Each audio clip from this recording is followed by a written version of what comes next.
Tu veux que je te raconte l'histoire du village où il est obligatoire de marcher ?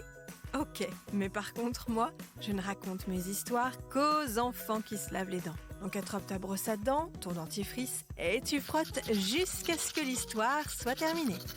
3, 2, 1, 0.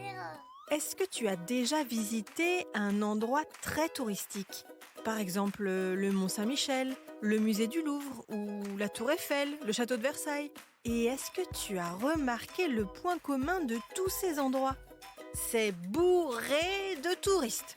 Des visiteurs et des visiteuses partout qui piétinent, des groupes qui s'arrêtent pour regarder à droite puis à gauche, et des familles qui prennent la pause devant leurs appareils photo. Pour naviguer au milieu de la foule, c'est pas simple. Et c'est pour ça qu'une ville a décidé d'interdire à ses touristes d'arrêter de marcher. Non, mais c'est fou ça! Même pas le droit de faire une petite pause?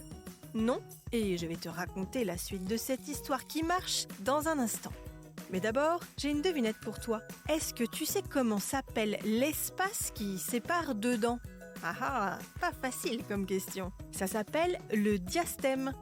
Le problème, c'est que souvent, des petits débris d'aliments viennent se coincer dans le diastème et la brosse à dents n'est pas tout à fait adaptée pour les déloger. Du coup, l'idéal, c'est d'utiliser du fil dentaire ou des petites brossettes interdentaires pour ne pas que la plaque dentaire se transforme en carie. Pour en revenir à notre histoire de touristes obligés de marcher non-stop, ça se passe en Italie, à Portofino. Tu as peut-être déjà entendu parler de ce petit village de pêcheurs, très joli, mais surtout très connu, visité par des milliers de touristes du monde entier. À certaines périodes de l'année, notamment aux beaux jours, c'est carrément l'invasion de touristes. Alors, pour éviter les habituels attroupements et fluidifier la circulation des piétons, le maire a tout bonnement décidé d'interdire le stationnement de personnes dans les points de rencontre, comme au moment où les groupes attendent d'embarquer sur les bateaux de croisière. Les visiteurs et visiteuses peuvent toujours se promener librement, s'asseoir dans un restaurant ou faire du shopping, mais ils n'ont pas le droit de s'arrêter au milieu d'une rue ou sur un trottoir. La règle s'applique entre 10h30 et 18h jusqu'au mois d'octobre. Et en cas de non-respect de la mesure, les touristes risquent une amende entre 68 et 275 €. Ça fait cher la pause.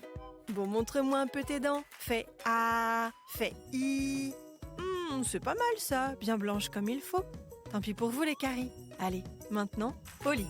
Je vais pas aller me coucher. Retrouvez les épisodes des Dents et Dodo sur le site et l'application BFM TV et sur toutes les plateformes de streaming. Si cet épisode vous a plu, n'hésitez pas à lui donner une note, à vous abonner à la playlist et surtout à en parler autour de vous.